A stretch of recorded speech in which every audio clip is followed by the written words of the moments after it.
Namaste everyone. Asmat Gurubhyo Namaha, Asmat Parama Gurubhyo Namaha, Asmat Sarva Gurubhyo Namaha, Shri Krishna Parabrahmane Namaha, Shri Lakshmi Nrsimha Parabrahmane Namaha, Shri Lakshmi Hayavadana Parabrahmane Namaha, Sarvam Shri Krishna Arpanamastu.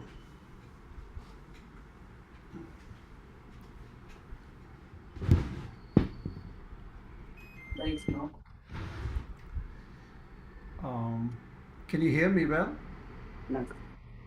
Today நோம்பு நீங்க வந்து காரடையான் இன்னைக்கு காரடையான் நோம்பு அது இது ஆமா எங்க நீங்க என்ன பண்றது கோயிலுக்கு தான் போவோம் என்ன பண்ணும் Please mute yourself. ஸ்தோத்திரம் பள்ளியாச்சு நான் Please mute yourself if somebody's பாதுகாசஸ் okay. Hello. Hello. Okay. Okay. Mute. Okay. I have muted one person. Okay, now I'll start. Just a second, please.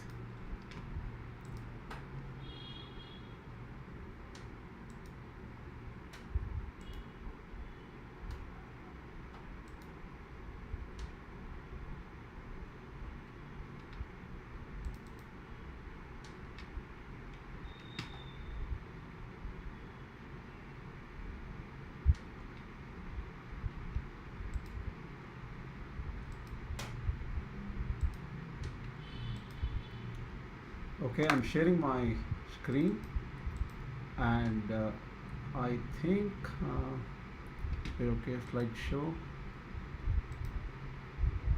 I guess you can see my Bhagavad-Gita-Lecture 215, right? Yes. Okay, very good. So we'll jump right into the class. Let me tell you, I got delayed because I had to go to a meeting somewhere, and Champaka Mami knows where I went, so I couldn't come back early.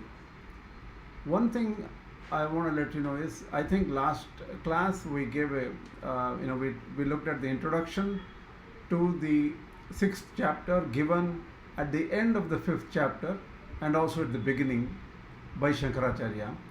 Now we directly go to 6.1, Shloka 1, 6th chapter, and we'll see how this goes. We will not have a 1.5 hour lecture today. We will have 1 hour lecture, or maybe 1 hour lecture, that's it. What we will do is we'll break and then see if we can take a class tomorrow morning, early morning, 6:30 a.m. Sunday morning. I will try to do that. If I'm, I'll confirm a little bit after this class or something like that, so that we can finish the introduction to 6th chapter given by Shankaracharya at the very beginning of the 6th chapter. Here it is. Atita, this is the verse. Before you can understand the verse, because the words of this, maybe I should just give you the just word meaning. Anashtritaha karma phalam karyam karma karoti yaha. Anashtritaha karma phalam means a person without interest in the fruits of action, vaidika karma. Karyam karma karoti yaha. Whatever needs to be done, prescribed duties and prescribed karmas, whoever does those kind of duties, sa sannyasi cha yogi cha. He is a sannyasi and also a yogi. Cha na niragnihi na cha akriyaha. And also he is not one without the Agni Karya. That means he does Agni Karya also. Na cha akriyaha. Na cha akriyaha. Akriyaha means without any action. Na cha akriyaha means, he is actually doing all the actions too. So a person who does actions without expecting any benefits out of it, without expecting any fruits out of those actions, he is a sannyasi and a yogi, but verily he is doing all the Agni Karyas, and so he is not a akriya. Not only Agni Karya, but other kriyas also he is doing. So He is verily in the mode of action. But he is a sannyasi too, and a yogi too, who gives up the interest in the fruits of actions. That's the idea. So this is a very simple verse. But the way Shankaracharya understands and the way the Jnana Karma Samuchchaya issues he explains, they are distinctly different. Let's go there.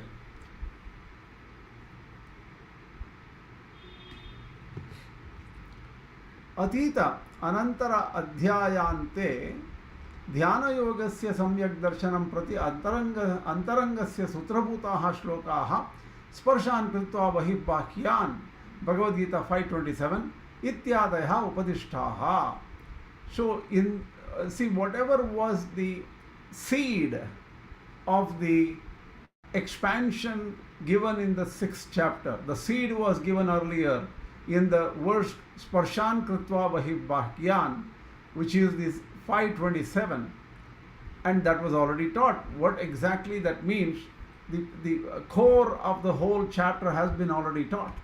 Tesham Vrittistaniyaha ayam Shashtodhyayaha arabhyate. This 6th chapter is just a commentary on the sutra-like, aphorism-like information given. Yeah? Swami, does this Shankaracharya's commentary come at the introduction part of 6th chapter and then starts the first verse, right? It is not True. the commentary for the first verse, right? You're right. But what I see, this verse comes later, and Shankaracharya's Vyakhyana comes here, right? What I did was I just printed the verse earlier so that you keep this in mind. That's why. Okay. Yeah, no problem. I know this verse does not come first. This verse comes later after we go through the whole introduction. But I'm just putting it here and trying to give, because this particular verse will be mentioned here in this introduction. See, there's a lot of complexity here, right? Because when Shankaracharya, when he gives introduction to even the beginning of the 6th chapter, he mentions what he's talking about at the end of 6th chapter, like 6:27 or something, 6:10 verses, 6:14. He mentioned all those verses right at the very beginning. So just for reference, I put this first verse here. And the Vyakhyana of this verse is not this. This commentary comes before this Vyakhyana. Yeah. Just making sure, because it felt like it was a Vyakhyana. Sorry. Yeah, this is not a Vyakhyana. This is introductory to the entire 6th chapter, but the first verse of the 6th chapter just I mentioned and gave you a superficial meaning, that's all. Tesham Vrittistaniyaha ayam Shashtodhyayaha arabhyate. So the thing is, Vritti is Vyakhyana or commentary. So whatever was said in the Sparshan Kritva Bahibhakyan, that will be commented in the entire 6th chapter. External or karma rituals and so on. At the end, externals means Antaranga Sutrabhutaha. Samyak Darshanam Pati Antaranga Sutrabhutaha means Samyak Darshanam means right vision, right realization. So Dhyana Yoga is the immediate cause. Dhyana Yoga there is an internal method by which Samyak Darshana or realization can be had.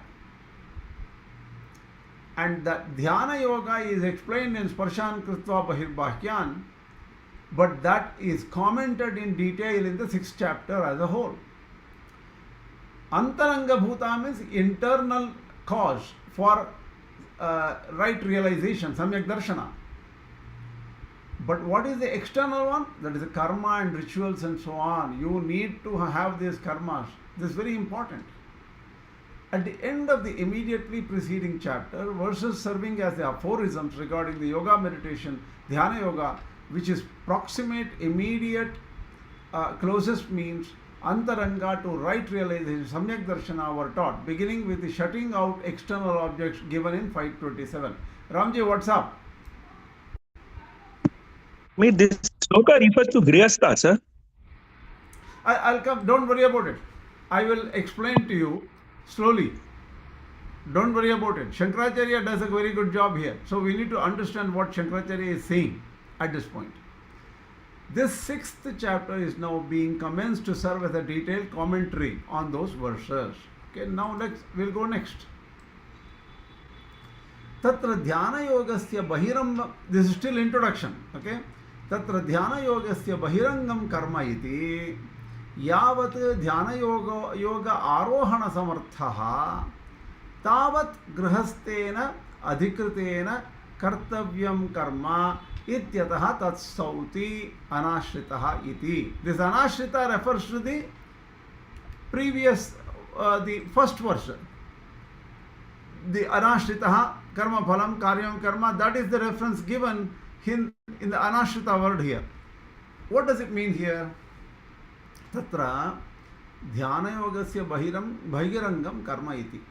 For whatever you do as dhyana or meditation, the external is the karma, external accessory is karma in this context. Yavat dhyana yoga arohana samartaha tavat grihastena adhikritena kartavyam karma ityatah tatsoti. Till a person can climb the dhyana yoga. Arohana means climbing. Till he comes to the top of dhyana yoga, till he comes to the perfection of dhyana yoga. A grihastha, a married person with a family, adhikritena, who is capable and who has qualities and who has some prerequisites, right? Qualifications. Kartavyam karma, karma has to be done. Agnikarya and all the Vaidika karmas have to be done, and all supporting karmas for the life and everything has to be done. Ityatah tat sauti. So Krishna extols, praises this karma. So again I will read the English translation just so that it will become a repetition. In this context, action karma is considered as an external aid, bahiranga support, right, to the yoga of meditation. So even that karma will help you in your meditation, but that is an external aid to meditation. Dhyana is the direct cause, aid. As long as one is not yet capable of ascending to dhyana yoga, action is the duty enjoined upon the qualified householder. Therefore, to praise action, the Lord introduces the verse beginning with anashritaha. So Shankaracharya is now giving an introduction to the word anashritaha or the verse anashritaha. That is the first verse of Bhagavad-Gita, 6th chapter. Swami, question, Swami. Swami, Dhyana Yoga and Samyak Darshana were said to be the same, is it? Or Dhyana Yoga gives Samyak Darshana? Dhyana Yoga will result in Samyak Darshana. So Dhyana Yoga is the process of meditation which will end up in Samyak Darshana eventually. Okay. And where can I find which verse is it where it defines what Dhyana Yoga exactly is in 5th chapter? You're getting cuts in between, I think. Yeah, your voice is very awkward. It's cutting in and out. My voice is okay? Yes, I can hear you well. I'll just check my mic. You can check your mic and check your Wi-Fi connection. Okay. Nanu kimartham dhyana yoga. See, dhyana is not for the karmi. So the householder is dhyana is not is not prescribed for the householder. That is the idea of Shankaracharya here. Okay, he separates out. A householder should only do karma and vihita karmas. If he has to do dhyana, he has lot of other things to take care of. Hence, a householder cannot do dhyana. That is his idea. Why does he decide like this? We should look into it, right? Nanu kimartham dhyana yoga arohana seema karanam यावता अनुष्ठेयमेव विहितं कर्म यावज्जीवं न आरुरुक्षोर मुनेर्योगं कर्म कारणमुच्यते. That is chapter 6:3. इति विशेषणात् आरूढस्य च शमेनैव सम्बन्धकरणात्. So that is a sentence from introduction of Shankaracharya's introduction here. So he himself objects, why should you set a limit called ascending to dhyana yoga? So till you ascend to dhyana yoga, you still do the karma. Right? After all, prescribed duties must be performed as long as one lives, right? Yavad jivam agnihotram juhuyat. There are some rules like this. From till you live, you should do Agnihotra every day. I am such a bad person, even I am talking about it. I don't do Agnihotra every day. But a correct, a sincere Varnashrama Dharma follower should do Agnihotra every day.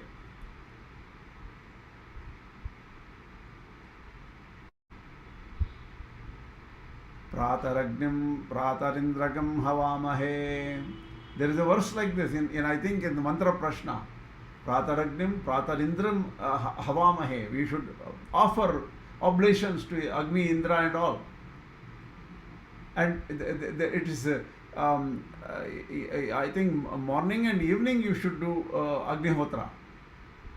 I think I haven't done it long time back before the thread ceremony or after the thread ceremony. I used to do Agnihotra every day, whatever, when I was very, very sincere and all those things. Afterwards gave up, right? Even that is not complete Agnihotra. The complete Agnihotra is as a householder I have to do Agnihotra and all those things, right? So Shankaracharya is saying Yavat Jivam Agnihotram Juhuyat is the rule. Everybody should do Agnihotra till a person dies. That was obviously a different world altogether, right? Life was totally different. No. So if there is a rule like that, that everybody should do Vihitam Karma, all the Agnihotra, Sandhya Vandana, many other Vihita Karmas have to be done. All every day till the last day.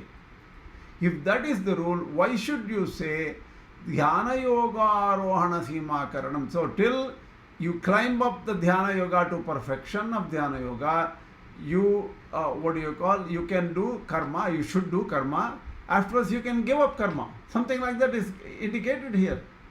Iti Visheshanat Arudasya cha Shamenaiva Sambandha Karanat. Once you are up there, you are perfected your Dhyana Yoga, then you have to have peace. Shama means withdrawal from activity.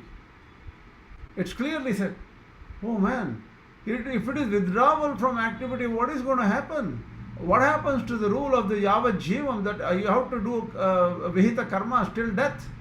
This Vihita Karma rule will be flouted. So, but what Shankaracharya says is, no, for the guy who is doing, that is, he is a, say, somebody is a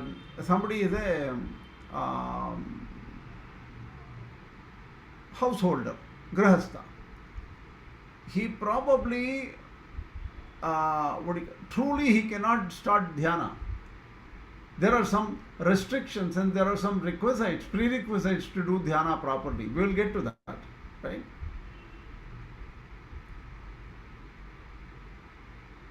Swami, I also have a question about, am I clear?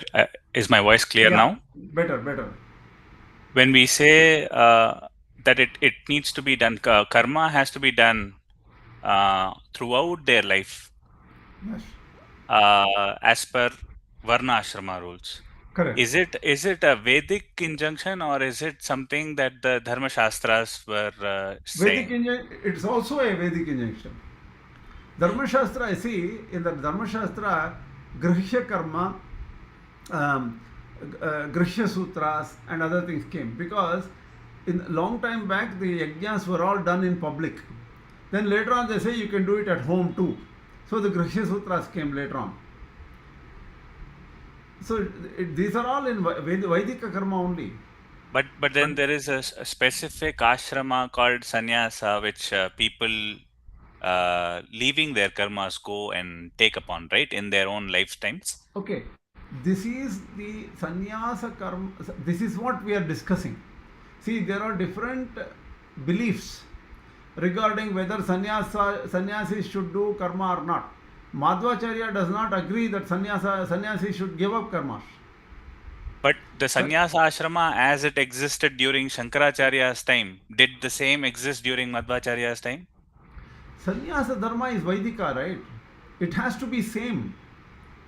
The only thing is interpretation of how these acharyas understood it became different. No, but even the society also changed, right? After the invasions and everything, the practices, varnashrama practices became less, right? Society has changed. But what we are studying here is what is the right thing and what is the wrong thing. That's all we are studying here. What is right? According to Vedas, what is right? Maybe times change and we cannot follow what was said in that is a different question. Sincere people can do Agnihotra even today. Narasimhan Swami said, my friend Narasimhan Swami who teaches all these Shastras and all, his relative does Agnihotra every day 3 times. And he's doing it, and he's a Chaturshastra Pandita, and he's a Chaturvedi. He has learnt all the 4 Vedas. And he does Agnihotra every day. So there may be some people who do Agnihotra every day today, also even today. So we became diluted, corrupted, and I didn't do Agnihotra for too long. I'm supposed to do. I didn't do. I'm not doing it. For different reasons, right? So what it is what is the right thing to do? Am I doing the right thing? No. I am doing the wrong thing according to the Shastras. So it's not about the time. It is not about when Shankaracharya lived, when Madhvacharya lived. That's not about it. We are saying what is the right thing to do according to Shastra. Alright? Okay. Now, so Arurukshoho Munehe Yogam Karma Karanam Uchyate. Person who wants to climb up the yoga, that means to really perfect the yoga, that person still have to do karma. That too, without any interest in the fruits of the karma, he has to do it. Then slowly he will get Chitta Shuddhi and the yoga becomes perfect slowly for him. Iti Visheshanat Arudasya cha Shamena iva sambandha karana. Once he is up there, perfected in yoga, he has to give up all activities. Shamena eva sambandha karanat. So the thing is, if because it is said here, the Yavajji, the rule which says that one has to do karma, vihita karma till death, that is a wrong rule. That is not a justifiable rule. That has to be understood properly. It applies to only certain people. Yavajjivam vihitam karma kuryat, or whatever it is, that applies only to certain people. So who are they? This is where Shankaracharya is giving a different interpretation here. Krishna himself is saying a person who is interested in yoga should still do karma. Once your mind, that person gets purified, he should become a sannyasi and then give up all karmas. That is Shankaracharya's idea. Because of this, the same person should do karma, the same person should give up karma afterwards when his dhyana is perfected. So the very fact that there are 2 things indicated by Krishna himself, the same person should do karma and the same person should give up karma, then obviously the rule one has to do the Vaidika karma till death has to be understood carefully. It doesn't apply to everybody. That is the idea Shankaracharya is bringing in here. So the whole verse is 6.3. Arurukshormunairyogam karma karanamuchyate yogarudasya tasyaiva shamah karanamuchyate. What is the meaning? A person who seeks to ascend to yoga, action is said to be the means for him. Furthermore, for the one who is already ascended, arudha, only quiescence, shama is connected, is given as the means. That's what the meaning given here is. Arurukshoho, arudasya cha shamah karma cha avubhayam kartavyattvena abhipretam chet syat tada arurukshoho arudasya cha iti shama karma vishaya bhedena visheshanam vibhaga karanam cha anarthakam syat. If both quiescence and action were intended as duties for both the aspirant arurukshu and the ascended one arudha, then the distinction and division made by the terms for the aspirant and for the ascended, allocating quiescence and action differently would be meaningless. That means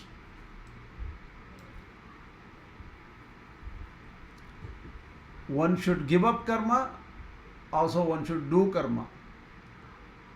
To whom? This applies for two different kind of people. The person who is aruruksho trying to ascend dhyana, the person should do karma. For person who is already arudha, or he has ascended dhyana, or he has perfected dhyana, the person should give up karma. So this is for two separate people. It is not for the same person. The same person should not do action sometimes and give up action sometimes. Do actions and give up actions. That's not for the same person. That's what Shankaracharya is saying. He is trying to attack a popular view at that time known as the Vrittikara Mata. Vrittikara Mata is supposedly that is the Bodhayana Vritti. Nobody knows whether here Bodhayana Vritti is not mentioned. Only Vrittikara they mention in the Shankara Bhashya. But several people believe the Vrittikara mentioned by Shankara Bhashya is same as the one mentioned by Ramanuja.org. So we don't know what is true at this point. Objection. Among people in the stages of life, that is ashramas, one might be seeking to ascend, another might have ascended, and others are neither. There may be three categories. One, they are seeking to ascend dhyana.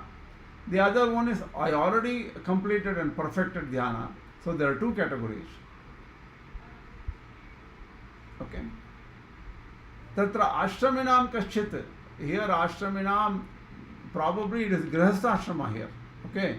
It is not any ashrama, it is grihastha ashrama, I think.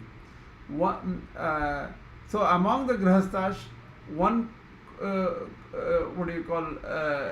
see what Shankaracharya says, grihasthas themselves cannot be arudhas.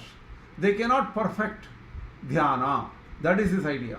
So it has to be that is giving up karma and acting karma are for two different type of people. Perhaps this objection is not Shankaracharya's. An objector who is different, who goes against Shankaracharya says that is Purva Paksha. Why don't we create a third category among grihasthas themselves? There are some who want to ascend, some who have ascended, and some who are neither. So this third category is the one which is referred to.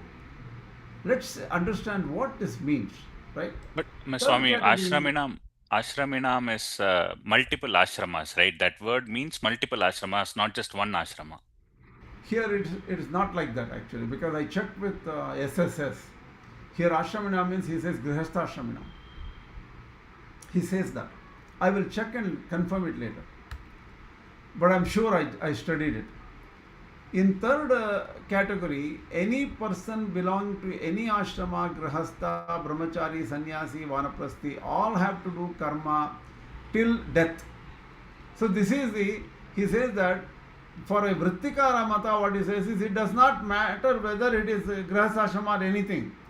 There is a third category that is he could be a sannyasi, brahmachari, vanasprasthi and all have to do karma till death, like the Mimamsakas.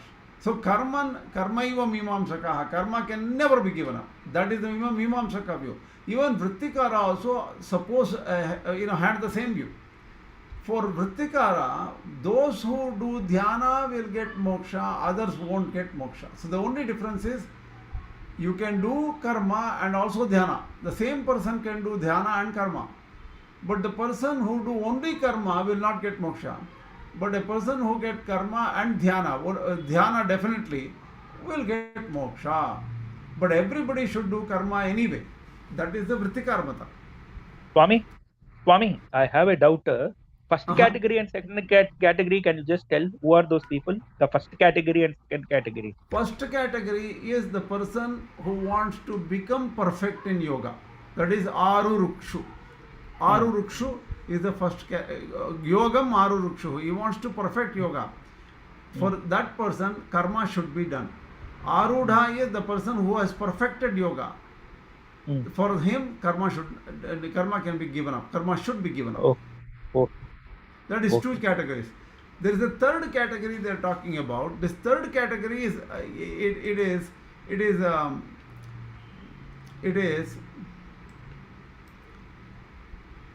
there. But the third category is any person belong to any ashrama. Okay, there is no restriction. But the third category have to do karma till the end, and also they can do dhyana. If they do dhyana, they will get moksha. That is the third category, which is Vrittikara mata. Means Vrittikara says there is no restriction for who can do karma and who cannot do karma. Everybody has to do karma. Grihasthas, sannyasis and whatever. Right? So the person who do dhyana will get moksha. The person who don't do dhyana will not get moksha. That's how the Vrittikara mata is. Shankaracharya says there is no rule which says one has to do karma till death. That rule itself is wrong. That's what Shankaracharya says.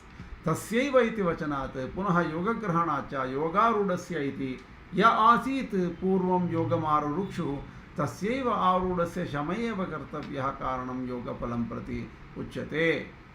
He says tasyaiva iti vachanat.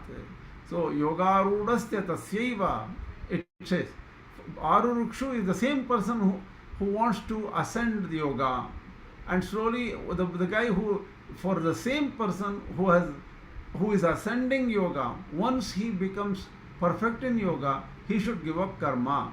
That's what it said. Shama eva kartavyah karanam yoga palampati uchyate ataha nayavad jivam kartavya praptihi kasya chidapi karmanaha. So the thing is, you cannot say all this till death one has to do all this Vaidika karmas. Swami, question again. So the argument between the two is that the Vedic injunction that you just mentioned applies to whom, whether it is to everybody or just a certain one category of people. And Shankaracharya is saying it is for one category, and there is another view that he points out which says that no, everybody has to do karma, right? Shankaracharya says that is only for the Grihastha who has not perfected yoga and who wants to become perfect in yoga. He still has to do karma. Once he perfects in yoga, in dhyana, he can give up karma. And he has to be a sannyasi at that time. He cannot be a grihastha at that time. So it is how they are interpreting that one has to do karma verse in the Vedas itself. Nobody is rejecting that. So basically, Mimamsakas are separate. They say you have to do karma till the end, and all the time karma, because karma is the one which gives you moksha. Perfection in karma will give you moksha, right?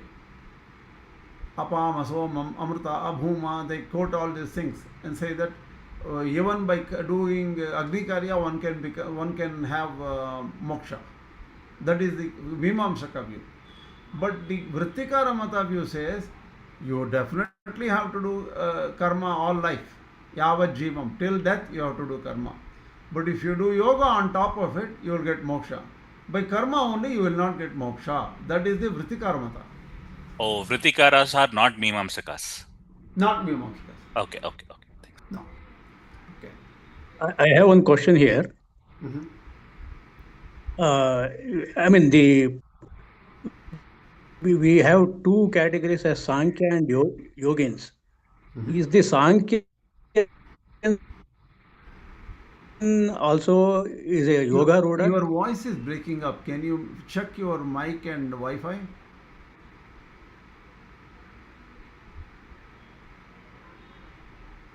Hello? Yeah. Hello? Yeah, tell me. Am I audible? Am Slightly I better. audible? Slightly better. Okay, my question is, we in the Gita there is a teaching of two categories of aspirants. One is Sankhya, another is Yogi. So can the Sankhyan be taken as an yoga Rudha? Yeah, he can be taken as yoga Rudha. Because Sankhya will become Sthita Prajna, right? So we have to understand that based on the previous Janma's sadhana, a yogi has actually ascended to Sankhya state. Can be, yes. Yes. Like Sanaka, Sanandanadi rishis, they were born jnanis, right? Shuka Maharshi, right? Like that.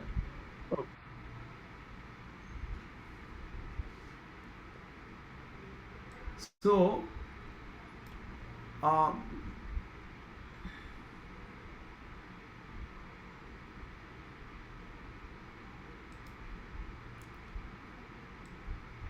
okay, whether I read properly, 1 second, hold on. So, Shankaracharya says there is no obligation to perform action for one's entire life. Once your dhyana is perfected, you can give up actions. That's what Shankaracharya is saying. Okay. Here comes yoga vibhrashta vachanacha grahastasya chete karminaha yogo vihitaha षष्ठे अध्याये सह योग विभ्रष्टोपि कर्मगतिं कर्मफलं प्राप्नोति इति तस्य नाशाशंका अनुपपन्ना स्यात्. Even see, there is something about yoga brashta or the fallen yogi is mentioned at the end of 6th chapter. Look at how Shankaracharya argues. He to determine the meaning of 6th chapter, he will go into the end of 6th chapter itself. Even at the very beginning, he refers to the some 6 shloka 25 or 26, whatever the shloka he mentions. We have to understand that shloka, then only you will understand the introduction given by Shankaracharya, right? So this is the difficult part. We will go directly 637 and 38. Ayatihi shraddhayope. What I feel I want to tell. Something I feel like telling. Oh, tell me. Shall I do? Yeah. That is, when one who is already established complete yoga Rudha, when he is perfect in a perfected state, karma itself drops off. Yes. That means to do karma, I have to do this type of feeling will not be there in him. True. Everything he does is in somewhat, it's a karma, it's a puja for Bhagavan. Yeah. So whatever he does, whatever the action, what we do, he may not do.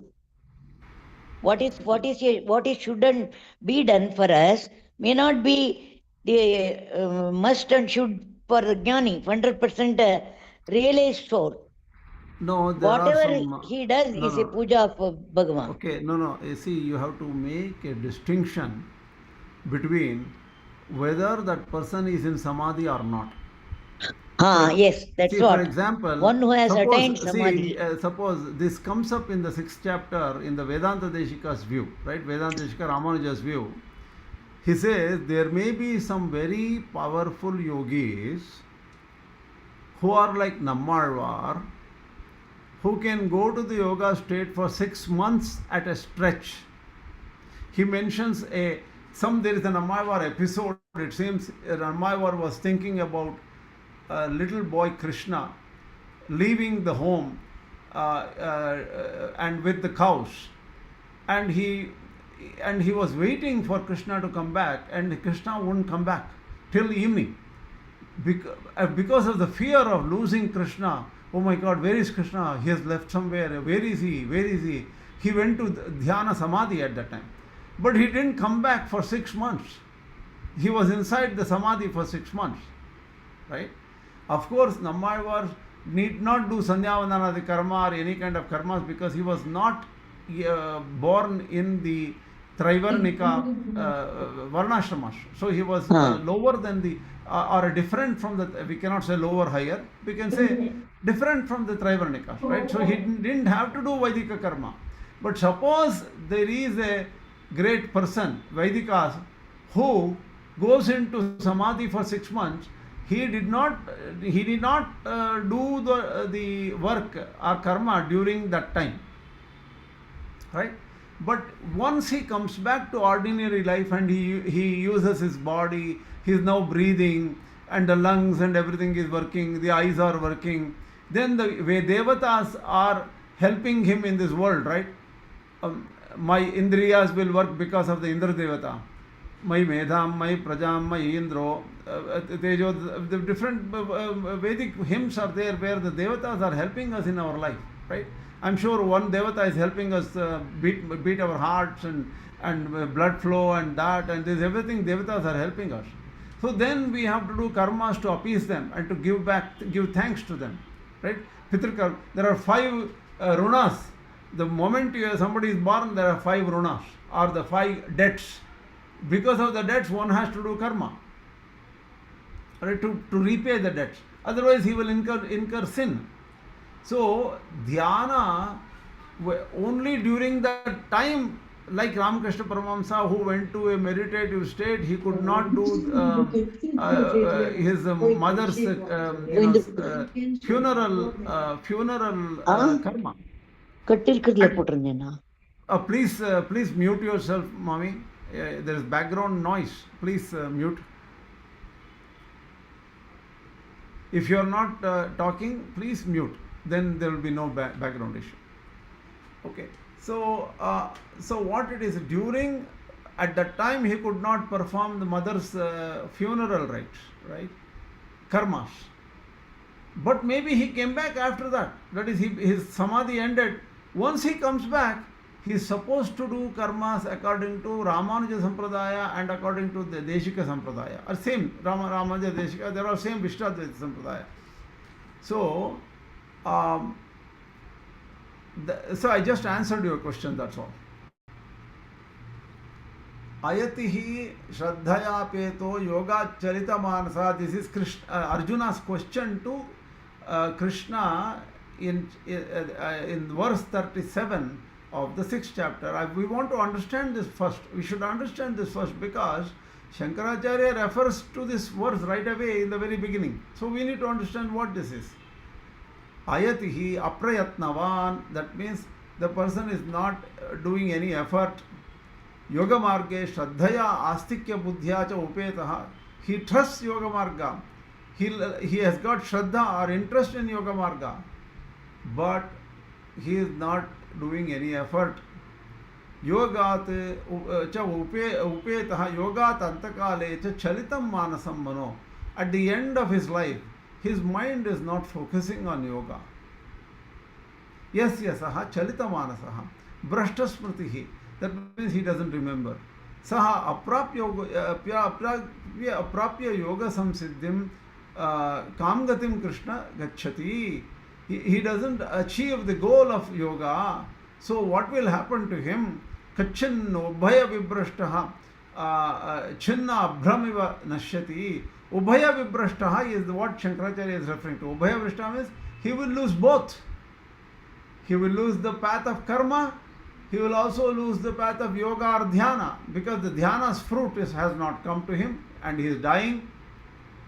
And whatever karmas he has done till now, that is also, he will lose that too, right? That is the question Arjuna asks. Apratishto mahabaho vimudho brahmana pathi, because in the path of the spiritual realization of Brahman, this person is deluded. He has not reached the goal. And the karmas, he will lose both karma and dhyana, right? That is the question what Arjuna states. So yoga samsiddhim means aprapya. Yoga samsiddh means yoga phalam, samyak darshanam. So samyak darshana he has not, the right realization he has not got yet. Kam gatim he Krishna gacchati. Where will he go, Krishna? What happens to his spiritual path or spiritual destiny?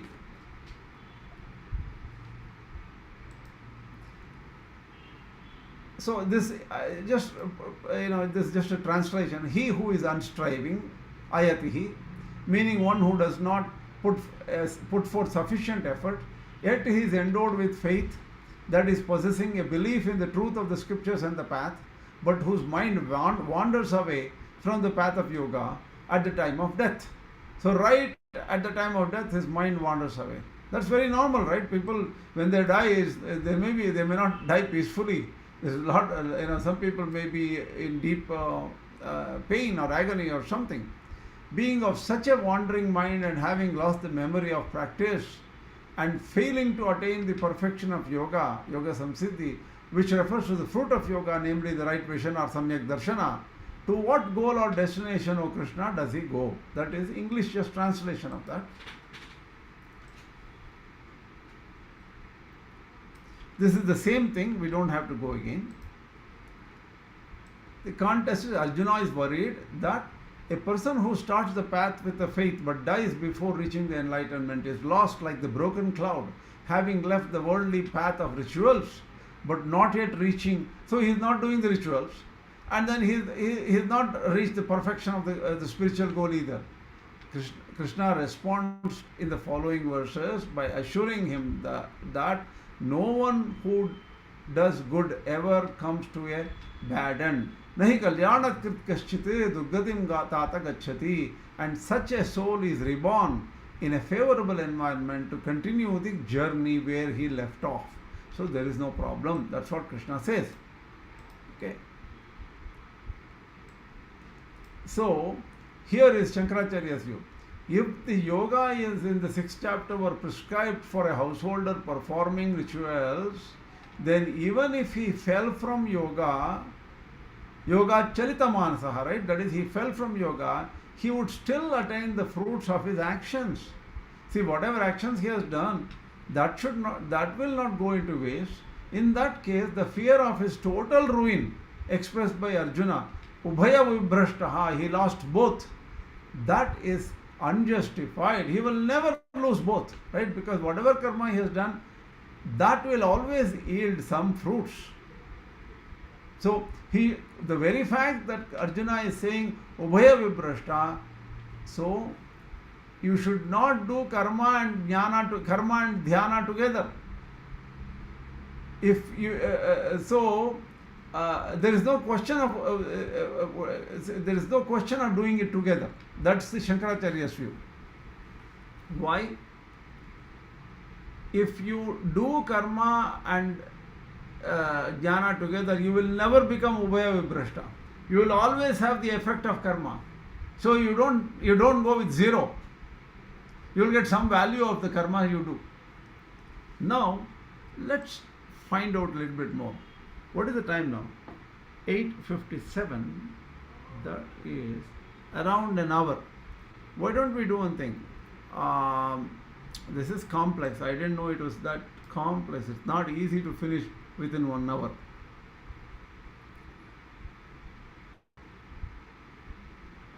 Let's stop for a few minutes and ask if there is any question. Why don't you ask the question? Because if we start this, it will keep on going, because the back and forth, there are arguments.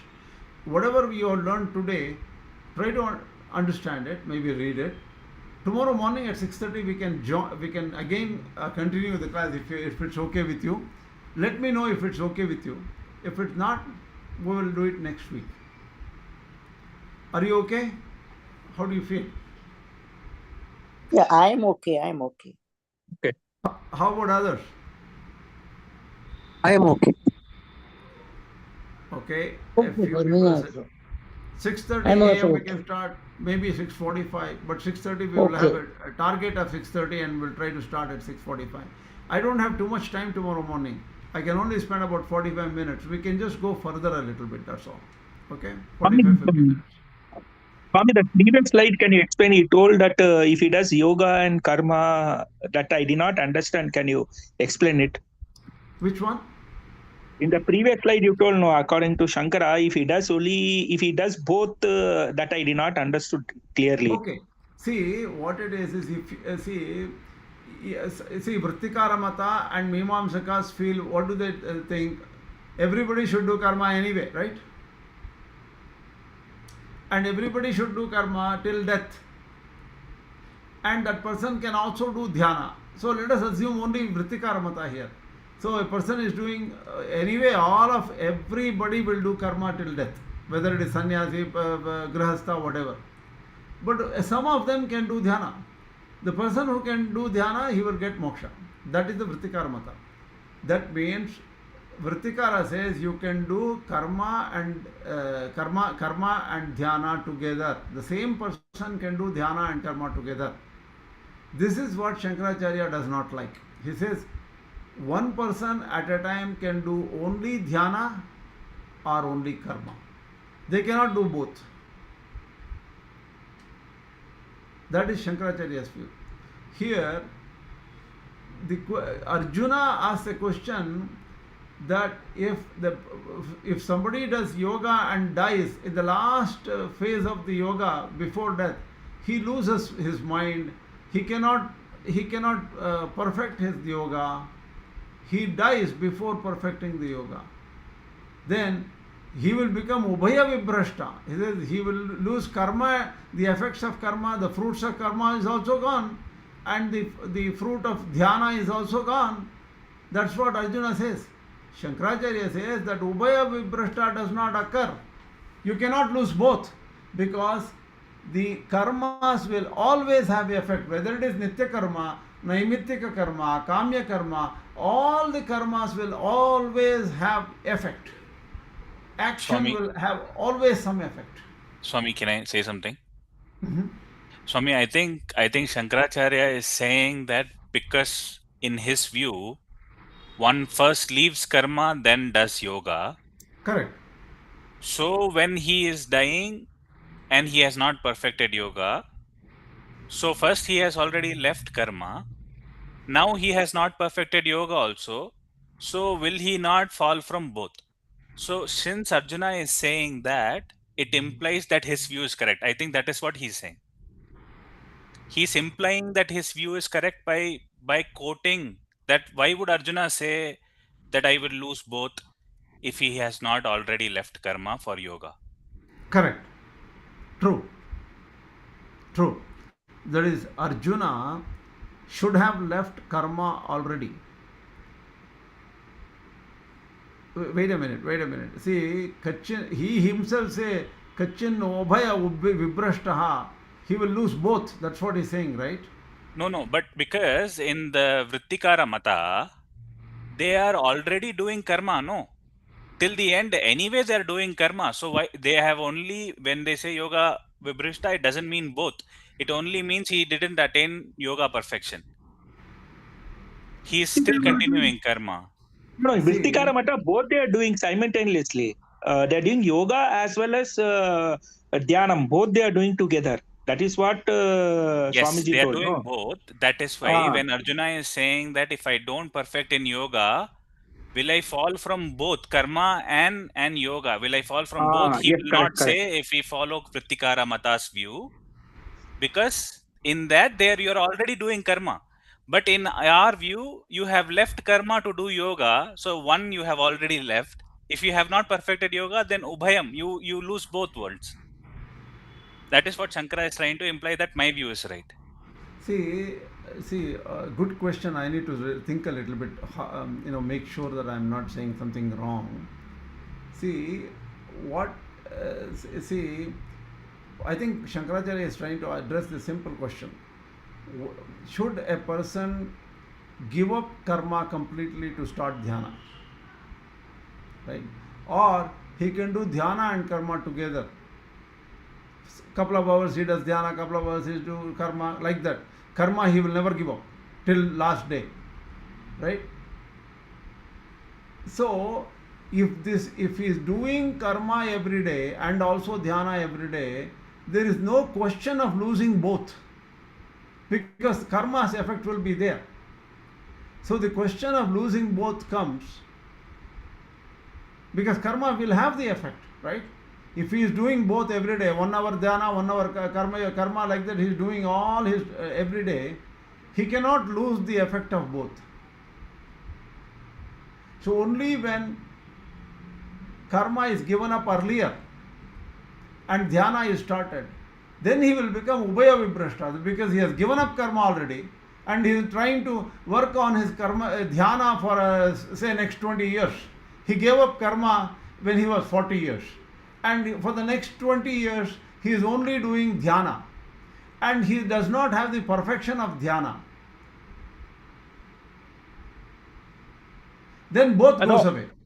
Then he will become ubhaya vibrashta, because he left karma long time back, so that the effect is not there, and now he has not perfected yoga, so the yoga effect is also gone.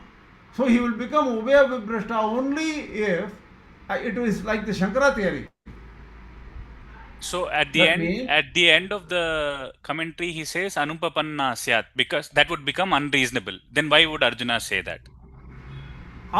See, the thing is, Arjuna, if he was continuing karma at that stage of doing dhyana and only failed in dhyana, the effect of his karma would still continue to give some value, and he would have gone to some swarga or something, because karma swarga kamo yajeta is there, right? And he must be doing yajna for some swarga, and he will get that kamya karma, right? The effect of karma, he will never become ubhaya vibrashta.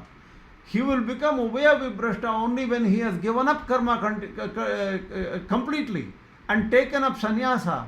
And in the sannyasa, he has tried to do a lot of meditation, dhyana, but he has failed in that also, because in the last portion of his life, his mind wandered and he lost dhyana. So he has not reached the dhyana perfection either. So karma he gave up long time back. Dhyana also he is not perfected. So he'll lose both. That is the fear of Arjuna, according to Shankaracharya. So, the person has done Shravana, Manana, Nidhyasa, last stage, no? Hello, Swamiji. Yeah. See, Shravana This is for a Manana person, Nidhyasa, No, last no. stage, when he has come to that Aham Brahmasmi, there, that is the meditation according to Shankara, no? In the last class you told, no? See, Shravana, Manana, Nididhyasana is only for dhyana, right? Shravana, Manana, Nididhyasana is not talking about karma at all, right? That is for dhyana only. Yes, you need Shravana, that is textbook knowledge, Manana, contemplation, and dhyana, Nididhyasana, right? And Nididhyasana is explained in very different ways according to Shankaracharya. So what is your question? I didn't understand. Yoga comes in the last stage, no, in Nidhyasa stage only, no. That Dhyanam is nothing but he is assuming one with the Brahman. That is what Dhyana, no, according to Shankara, actually. See, dhyana is samyak darshana, yes. Okay. See, dhyana is not that simple, because why do you require a whole 6 chapter to explain dhyana? That is explained in what do you call, what is that? The 527, right? What is the 527? Forgetting. 527. Oops. Sparshan कृत्वा बहिः बाह्याने चक्षुश्चैवान्तरे भ्रुवोः. That is the dhyana, right? Yes. Giving up all mental activities and also giving up all indriya activities and focusing in between your brows and knowing that you are Brahman, that's all. That is dhyana, according for Shankaracharya. Yes. What is your question? Earlier question you told, suppose he fails in that dhyana, he falls down from dhyana. That is what Adi was asking. So that dhyana miss is this dhyana which you told that where he gets with Brahman, that I am the Brahman. That dhyana he falls down. That is what Yeah, I meant. true. That dhyana Ah, he falls down. True. that only I meant. Is it that dhyana in that last stage when he comes in that nidhyasa stage where he falls Yes, down? Is it that? he falls down from That's that what. stage. Yes. Uh, uh, that's what my question was. In that stage only he Yeah. falls down. So Yeah. he has the fear psychosis that I will miss both karma and dhyana. I Ubaya True. Vedanta. You said. That's Because what he I meant. left karma, because he has left karma long time back, right? Because he's saying he has become a sannyasi. He gave up all the Vaidika karmas. Then he started focusing on meditation, that is dhyana, but he did not perfect it before his death. In the last stage, his mind got distracted and he is not able to perfect it. So, will he lose the effects of karma and also jnana completely, dhyana completely? That is his question. Doubt. But in this particular context, because this 6.36 is actually referred in the introduction portion, isn't it that the meaning should be as simple as the yoga and then the dhyana state are just two different states? That is what is indicated, right? 6.36, you mean? Whatever we spoke of now, where the practitioner falls up reaching Yeah, the Bhagavad state, since it true. is referred to in the introduction of sixth chapter, the context here is what Shankara says is the limit of yoga rhoda is taken for the yogi, and that is the reason why he is differentiating these two, yoga and yoga rhoda, and that is what is pointed out in 6.36. It is as simple as that, right? No. In 6.36, see, this is 6.37, 6.38, right? Am I showing you Yeah. this? Can you see my screen? No. Okay, that is the problem here. 1 second, hold on. Swami, can I say something? Can I? One second. Please hold on. No, I just wanted to say something for what Suresh ji just shared. Can I say that? Okay. I think I just mentioned this before too. Shankaracharya, I think he's bringing up this verse only to say that his view of jnana and karma, not dhyana and karma, cannot be done together, or it is not an instruction for the same person. To prove his point, he is bringing up these verses in to say Yes. that why my view is right, basically, Yes. rather than Yes. going into the verse itself. Exactly. He has not gone into the verse at all yet. He's just saying that, and the word ubhaya basically means that he has already given up karma before dhyana. Exactly. No, in addition to that, what I meant is also a little bit different, because since it is there very much in the beginning, what is being told is a yogi has to ascend to yoga rudha, a karma yogi has to ascend to the state of yoga rudha, and that is actually what Shankara is trying to tell. Because there is a comment that whether the karma has to be done throughout the life. No, Shankara says it has to be done until the yoga rudha state, and then the karma will leave him. So, Karma and, can be given up. Yes. and karma can be given up or it will leave him, as Mami has told. Fine. But he is referring to the 6.38 only to show that Arjuna is telling that there is something like a this thing, yoga state, and then there is something like a yoga rudha state, because he is worried that one person, when he is going from point A to point B, in the middle he might not achieve anything. So No. that point B, See, point see, the very fact that Shankaracharya brings the 6.37, 6.38 very early in the introduction itself, he is only referring to Ubhaya Vibrashta. Just like how Aditya ji said, Ubhaya Vibrashta cannot be true if a person can do karma and dhyana together all his life. Because he will never lose the effects of karma. That is his point here. And he is not even explaining anything about anything else. This is a question by Arjuna, by the way. Nothing about Krishna telling Arjuna. It is only a question raised by Arjuna. I mean, are you trying to tell that Shankara is again bringing up the Gnana Karma Samuchaya here? Yes. That is That's the what only point here. He starts with saying that the Antaranga and Bahiranga is karma. So he's making karma as an anga. At first, he's saying, Actually, what I had done was I had taken the 6.3 because earlier he has also pointed to 6.3.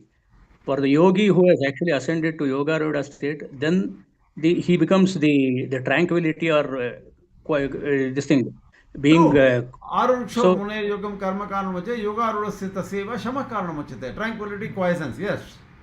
so based on this particular context, I was thinking that Arjuna is also referring to the same thing in 6.38. So when he's going on this path, whatever is mentioned in 6.3, and if he falls from that path, what happens to him? I was understanding it in that way. No. See, the thing is, the fall is not at all mentioned in 6.3. The fall was only mentioned by Arjuna in 6.37. Correct. But Shankaracharya is referring to that 6.38 very early. Yes. What he is saying is, because this is the whole thing. You got to go to the top of this line here, right? Dhyana is not for karmi. If you are a grihastha, you cannot do dhyana. That's his rule. and he is using this verse 6.3 to differentiate between the two types of people. One who have excelled in yoga and one who are not yet. Correct. And he is using this verse to say that for them instruction is different. Therefore, they are not the same. Therefore, karma is not for dhyani, or the dhyana is not for karmi, whatever. Yes. True. And the only reason he brings 6.37 and 38 is only to mention about the Ubhaya Vibrashta. Arjuna was afraid he will lose both because he gave up karma a long time back to become a sannyasi and then did dhyana for a long time. And now he is failing in dhyana. So he loses both. And it makes sense the way Shankaracharya argues. It's not an explanation of those verses. He is using to make his point by using those verses to make his point. True.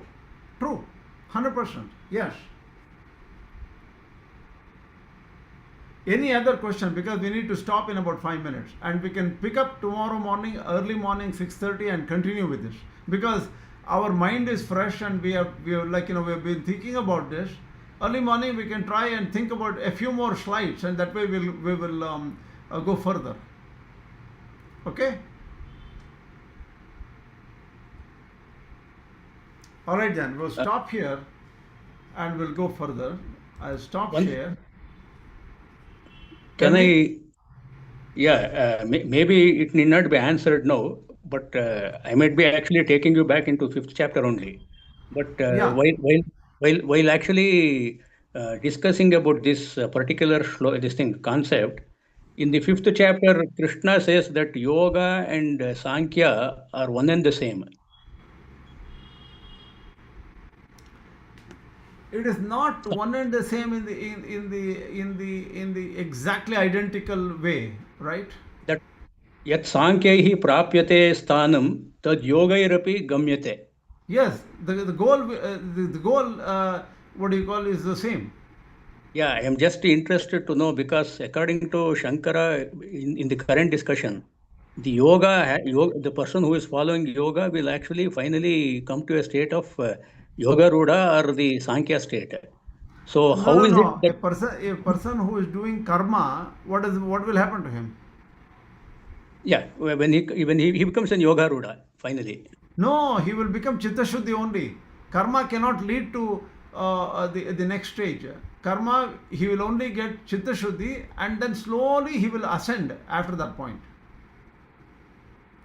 Because Okay, but karma itself cannot let him start yoga seriously, because his mind will get confused, mind will get distracted.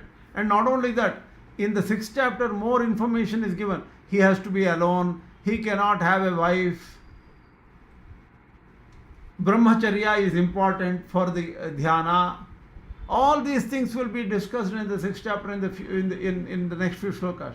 So that is why Shankaracharya makes it very clear, dhyana can be done only by a sannyasi who has given up the wife and who is alone.